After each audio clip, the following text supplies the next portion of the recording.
Good morning, everyone. We are speaking with Shawn Yakimovich this week, who is a naturopathic doctor. He owns the Kemptville Naturopathic Clinic here in Kemptville on Van Buren Street. And every week in March, he'll be sharing some tips with us. Today, we're speaking about forest bathing. And I was just trying to stop laughing before we started this interview because Shawn has put on a special t-shirt for you today. And what does it say on there? It says, "May the forest be with you." And it has two trees with lightsabers fighting. So where did you get that? It was from a good friend of mine and colleague of mine, gave me two of these for my birthday last year. Nice. I love it. It's we very both love, apropos. yes, we both love hiking in the Ferguson Forest Center. So yes, she found these, and it's the perfect gift. It is. Yes, it brings you enjoyment. So that's yes. good. So let's talk about forest bathing. What is it? Describe what it is. Okay, well, it's kind of a, I think, overly fancy term for going for a walk in the forest, right? What most of us would call going for a walk in the forest. But I guess it kind of got its, sort of became a term starting back in the 1980s in Japan. So Japan's a very densely populated island. It has a lot of urbanization, and people were getting kind of stressed out. And so the government sort of recognized this and then was encouraging people to go, walk in the forest to kind of, take the edge off and calm down. And so there's quite a bit of research coming out of Japan ever since, where test subjects, the researchers would take a group of people from, say, downtown Tokyo. You would measure their blood before you left town, and then go to a nice, forested rural part of Japan, and then go for a hike, like a 2-hour walk on day one. You would do a couple of hikes on day two, measure your blood, go back to Tokyo. Okay. And then I think they would also do a blood test maybe 6 weeks later. And so it's interesting.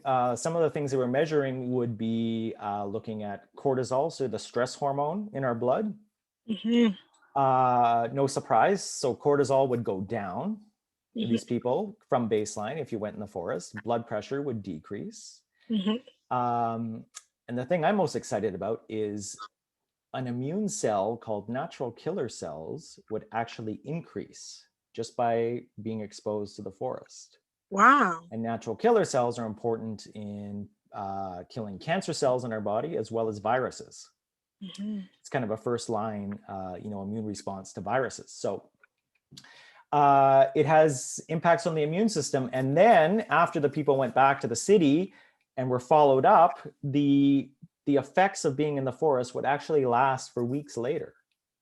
Wow. So those changes in the blood, especially in the immune system, were still elevated, sometime later. It wouldn't just disappear, the day you got back to the city. Yeah. So there's been a lot of research stemming from that. And then I guess the Japanese healthcare system actually covers forest bathing as a therapy.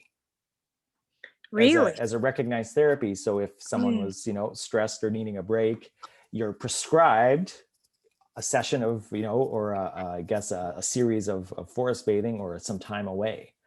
And so it's a recognized intervention, but certainly, it helps with kind of calming anxiety, reducing stress.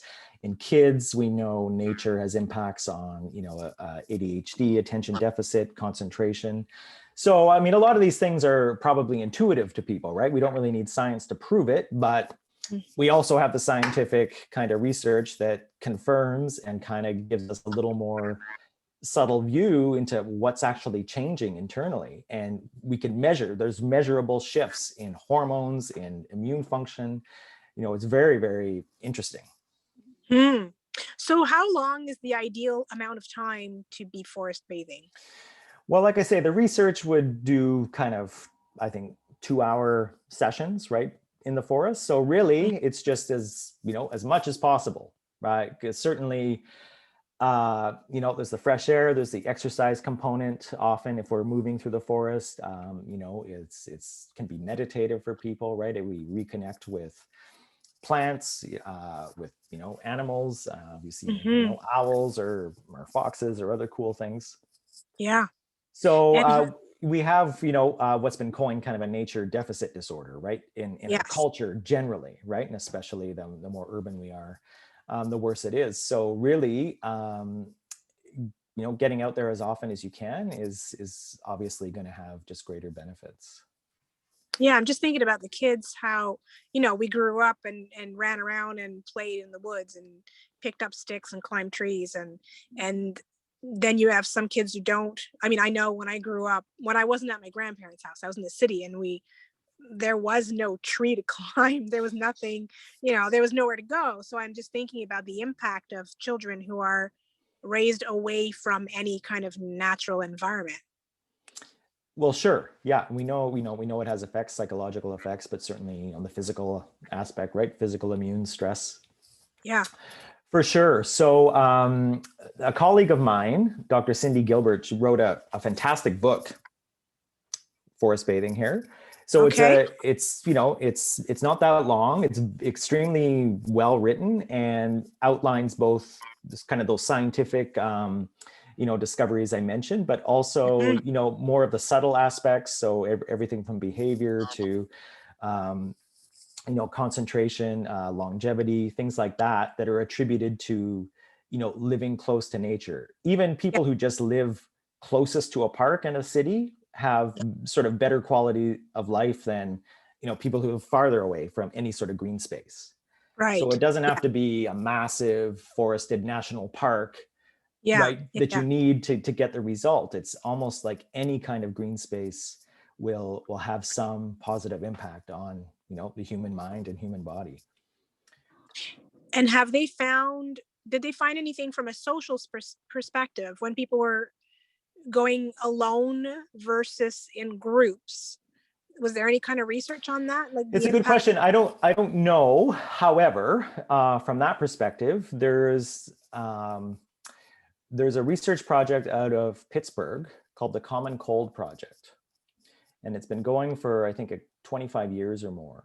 Wow. And so what the research does is, they will look at a group of healthy people and they'll measure one variable. So on immune health, so say Okay. smoking, right? Or the Mhm. effect of smoking, or the effect of stress, Yes. or the effect of social isolation. So you'll take a group of healthy people and they'll kind of fill out a questionnaire, or they'll I guess give you a baseline and say, okay, do you feel socially isolated or do you feel socially connected? Here's a 12-point scale. Right. So you get everyone's measurements, and then you expose these people, these volunteers, to a cold virus. Okay. Spray it up their nose. So it's a live cold virus. Okay. And you keep them in a hotel for a week and Okay. see who gets a cold. And then you look back and say, okay, where did they rank their, say, social isolation score? Mm-hmm. And the people who marked the highest feelings of social isolation were 4 times more likely to actually develop the illness Wow. than That's those who significant.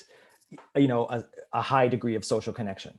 So stress, the highest degree of stress would double your risk of getting sick. Mm-hmm. Social isolation was quadruple. It just shows how important our connections are. And you think about, this virus that's going on right now, and that the prescription is to stay home, right? So you've got all these people who are afraid to get a virus. So you've got the fear and the stress, and then they're all home because they're not allowed to go out. And in some case last year, we weren't even allowed to go out in nature. Like the trails were forbidden or whatever. So Mhm. it's sort of like stacking all of the odds against you, but So amazing. yeah, so if you can socialize in a forest, right, you're outside, so virus transmission is low. Yeah. But then you've got the benefit of the forest on the immune system and the benefit of social connectedness on the immune system. Right. So I don't know if it's additive or not, if anyone's looked at that, but Yeah. certainly, right, we've got two variables then that promote immune health, right, and reduce stress. Yes. And again, this is, intuitive, right? We don't really need to prove this, but we Mhm. have the data in case you need it. So Are there any forest bathing groups? Yes, there are. Now, I don't know off the top of my head, but certainly I know there's courses, sort of practitioners, retreats, things like that, like Mhm. all over the world, right? So it's not just limited to Wow. Japan. It's sort of, but as I guess the research sort of comes out, and we're sort of rediscovering the importance of nature and understanding all the benefits it has for us, then certainly this is catching on again. Hmm. So any search, I mean, you can find the research online, and certainly groups and organizations and things locally and internationally for Yeah. sure. Yeah, it's just Yes. growing, leaps and bounds. So. Yes. We had a walking bus program Hmm. here in Kempville with children who could just walking to school every day, as opposed to, and I know your sons do that. I see them walking to school in the morning. Um, walking instead of taking the school bus if they were close enough to walk. And I can see how that would be beneficial because you're connecting to your environment and to the people, as opposed to just being in a metal box, transported for 45 minutes or That's whatever. right. Yes, of course. So yeah, I mean, where possible, that's, it's always ideal. I don't know if I'll have my herb walk at the Ferguson Forest Center this year. The past decade or so, every July, I've usually done a medicinal herb walk, looking at the wild Hmm. plants that are medicines. Yes. Of course, last year was postponed, suspended, so I'm not sure how this summer will look up, but Yes. hopefully in the future those will resume. But we're lucky in Campville, North Grenville area here. We have the Ferguson Forest Center, so there's well marked trails, and Yes. some varied forests. We got some mixed deciduous. There's some stands of nice red pine, like second growth. So just inhaling those scents and smells, and Mm-hmm. it's really, yeah, it's a whole immersion experience. People would say, well, what creates the immune response? Right? What chemical is it that does it? And well, you know what? Trees exude thousands of chemicals right into the air we're breathing while we're there. Yes. A forest is not paved, right? It's generally quiet. There's a different pace Yeah. there. So really just Yes. slowing down. In Ferguson Forest Center, my family, we found over the years 4 different species of salamanders living there. Did you know Cool. that? No, I did not know So if you that. know where to look, Yeah. uh, depending on the conditions, but we've seen, yeah, 4 different kinds of salamanders just locally here. So it's pretty cool. Wow. Yeah, that's Uh, great. and we know friends who've seen barred owls there, and it's all kinds of interesting things. Hmm. Yeah, you discover so much. Just last year, because of COVID, my husband and I explored our property. We used to love the view, but it was like all of a sudden we were like on the property walking the dogs, Sure. and wondering like, that's new. That wasn't there before. What is that? And then that's where we discovered that app, because people Right. like Yes. from the city, it's just like, cool, what is it? Right. So all of a sudden we were like out and discovering this property that we've had for 13 years now, 14 years. We've Okay. been there Yes. 14 years. And this was the first year that we actually took a look at the herbs and plants that are growing in the field. Like, it's ridiculous, but that's what it is, right? That's our truth. That's right. So yeah, so certainly we have great resources. We got the rail trail here as well, so that Yeah. I use that a lot personally. That's, So certainly get out there, and I've noticed, yeah, with lockdown, lots more people just out on the mhm. trails, right? Which is great.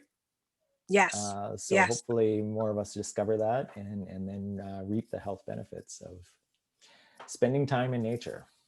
Yes. Who knew? So Who knew? therapeutic. It's yeah, good for the mind, good for the body. It's. Yes.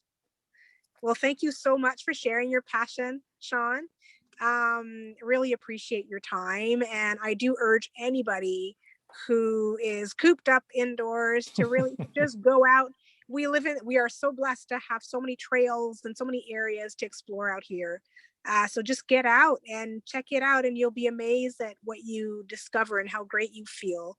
And don't forget to go to Shawn's workshops every Saturday in March, at the Campville Greenhouse. And again, I will have the link posted below for you to discover and explore.